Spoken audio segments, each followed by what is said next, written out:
Hello बच्चों, चलिए इस प्रश्न को पढ़ते हैं। तो प्रश्न में हमें यहाँ पे बोला गया है कि यदि दो घटनाएं ए तथा बी इस प्रकार हो कि पी ए यानी कि प्रायिकता घटना ए के घटित होने की 3/4 है और प्रायिकता घटना बी के घटित होने की 5/8 है, तो हमें 4 विकल्प दिए गए हैं। इन 4 विकल्प में से कौन सा विकल्प सही होगा, ये हमसे पूछा गया है। तो चलिए इस प्रश्न को यहाँ पे समझते हैं। सबसे पहले मुख्य अवधारणा देखते हैं हम।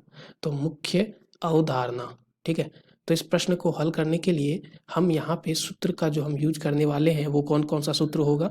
तो पहला सूत्र हमें पता है कि ए जो है वो हमारा हमेशा, ठीक है, ए जो है उप समुच्चय, ठीक है, ए उप समुच्चय अगर हम बात करें तो वो हमारा क्या होता है, ए संग बी के, ठीक है। क्यों? क्योंकि अगर मान लो ये हमारा ए है और ये हमारा बी है, ठीक है, तो ये ए और ये बी है, तो ए जो होगा वो हमेशा, यानी पहला जो वृत्त है ए को दर्शाता है और दूसरा वृत्त हमारा बी को दर्शाता है, और जो हमारा संघ है वो दोनों वृत्त को दर्शाता है। तो ए जो होगा वो हमेशा उप समुच्चय होगा ए संघ बी के, ठीक है, ये हमें मालूम होता है।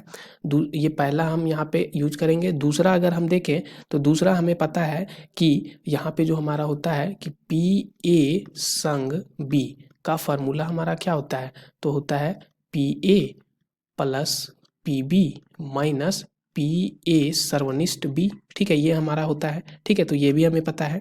अब देखो ये दो हम यहाँ पे सूत्र हमने देख लिया, और तीसरा सूत्र भी अगर हम देखें तो तीसरा सूत्र हमारा क्या होता है, तो तीसरा सूत्र, ठीक है, तीसरा जो कि हमारा विकल्प में दिया गया है कि पी ए कॉम्प्लीमेंट, ठीक है, और यहाँ पे सर्वनिष्ठ बी, ठीक है, तो इसका जो मान होता है वो हमारा क्या होता है, तो पी बी, यानी कि देखो इसमें बोला गया कि ए कॉम्प्लीमेंट यानी ए का भाग ना हो बी में, ठीक है, तो P B minus P A सर्वनिष्ठ बी को हम यहाँ पे माइनस कर देंगे पी बी में, तो ये वाला भाग हमारा निकल जाएगा। तो ये 3 सूत्र का हम यूज करेंगे इस प्रश्न को हल करने के लिए। तो चलिए इस प्रश्न को अब हल करते हैं। तो देखो इस प्रश्न को हल करने के लिए सबसे पहले देखें तो पी ए जो है, ठीक है, पी ए वो हमारा क्या है 3/4, पी बी हमारा क्या है, पी बी जो है वो हमारा 5/8 है, ठीक है, 5/8। यहाँ से हम देख सकते हैं 3/4 और 5/8। पहला विकल्प है पी ए, और यहाँ पे क्या है यानी कि यूनियन का मतलब क्या हो गया, यूनियन का मतलब योग संघ हो गया, संघ बी, ठीक है, वो उसका मान क्या होगा ये हमसे पूछा गया है। तो इस प्रश्न को हल करने के लिए सबसे पहले हमने जो यहाँ पे मुख्य अवधारणा में देखा था उसका हम यहाँ पे प्रयोग करते हैं। तो मुख्य अवधारणा में हमने देख रखा है कि ए हमारा उप समुच्चय होगा किसका, तो ए संघ बी का, ठीक है, या तो इसको ऐसे भी लिख सकते हैं प्रायिकता घटना ए के घटित होने की, ये हमारा उप समुच्चय होगा किसका, तो यहाँ पे हम बोल सकते हैं प्रायिकता, ठीक है, या तो हम इसको बोल सकते हैं कि लेस देन यानी कि छोटा, या अगर ये हमारा उप समुच्चय है तो इसको हम छोटा भी तो बोल सकते हैं, छोटा या बराबर, ठीक है, तो इसको छोटा या बराबर बोल देते हैं। तो यहाँ पे छोटा या बराबर होगा किसके, पी ए संग बी के, ठीक है, ये हमें हो गया मालूम। अब देखो यहाँ से अगर हम हल करें तो पी ए हो जाएगा, यहाँ से अगर हम देखें तो वो हमारा क्या आ जाएगा, पी ए का मान हमें मालूम है जो कि 3/4 है, तो उसके जगह पे 3/4 हम रख देते हैं। तो यहाँ पे हम 3/4 रखने वाले हैं, ठीक है, जहाँ पे प्रायिकता ए है, तो यहाँ पे हो जाएगा 3/4 हमारा छोटा या बराबर होगा किससे, पी ए संग बी से, ठीक है, ये हो गया हमारा। तो यहाँ से हम क्या बोल सकते हैं, पहला तो हमें मिल गया कि पी ए संग बी जो है होने वाला है 3/4 से हमेशा बड़ा या बराबर। तो पहला विकल्प जो है वो तो बिल्कुल सही विकल्प आ गया। अब बात करते हैं और सारे विकल्पों के लिए। तो यहाँ पे हम देखें तो देखो इसको हल करने के लिए हम क्या कर सकते हैं, फिर देखो हमें मालूम है, यहाँ पे हम लिखते हैं दूसरे सूत्र से, दूसरा सूत्र हमारा क्या था, पी ए संग बी का। तो देखो पी ए सर्वनिष्ठ बी को अगर बाएं पक्ष में कर दें और पी ए संग बी को अगर दाएं पक्ष में कर दें तो हमारा सूत्र क्या बन जाएगा, तो हम यहाँ पे लिख सकते हैं पी, ठीक है, ए सर्वनिष्ठ बी का मान, ये हमारा सूत्र बनेगा P A plus P B, ठीक है, माइनस पी ए संग बी, ऐसा बन सकता है।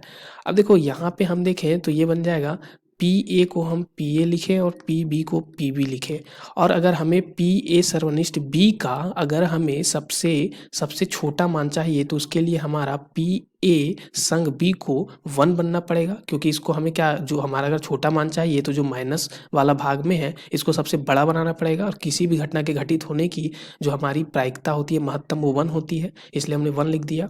अब देखो इसको अगर आगे हल करें तो पी ए का मान हमें मालूम है जो कि है 3/4, पी बी का मान है हमारा 5/8 और -1, तो इसको हल करें तो 3/8 आ गया, ठीक है, एक इसका मान आ गया ए, और यहाँ पे हमारा क्या है और ये हमारा है सर्वनिष्ठ बी का मान 3/8 आ गया। ठीक है, अब देखो यहाँ पे अगर हम देखें तो हमें मालूम है फिर से सूत्र कि ए और हमारा अगर सर्वनिष्ठ बी होगा तो वो हमेशा उप समुच्चय होगा किसका, बी का। ठीक है, ये हमें मालूम है कैसे, तो यहाँ से हम देख सकते हैं कि ए जो हमारा सर्वनिष्ठ बी है वो ये भाग है और वो हमेशा बी से क्या होगा, उप समुच्चय होगा। ठीक है, तो यहाँ से हम देख सकते हैं, इसलिए हम इसको ऐसा हम लिख सकते हैं। तो अब अगर इसको हम देखें तो यहाँ से हम क्या बोल सकते हैं और कि प्रायिकता घटना ए सर्वनिष्ठ बी का जो हमारा यहाँ पे मान होगा वो हमेशा छोटा या बराबर होगा किससे, घटना बी के घटित होने की प्रायिकता से। ठीक है, और घटना बी के घटित होने की प्रायिकता हमारी क्या है, 5/8।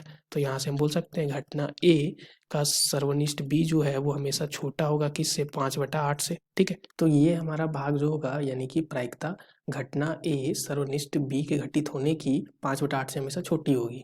और यहाँ पे हमने जो निकाला था घटना ए सर्वनिष्ठ बी की घटने की प्रायिकता जो है वो 3/8 से हमेशा क्या होती, छोटी होती। तो इसको ऐसे भी हम लिख सकते थे यहाँ पे, ये जो हमने एक माना था, ठीक है, एक जो माना था वो हमेशा छोटा होगा। ये जो घटना है घटित होने की प्रायिकता हमेशा क्या होगी, छोटी होगी। तो यहाँ पे हम लिख सकते थे इसको छोटा होगा हमेशा इससे, जब हम इसका महत्तम मान 1 यहाँ पे रखेंगे। अब इसको अगर आगे देखें तो यहाँ पे ये हमेशा छोटा होता या बराबर होता 3/8 से।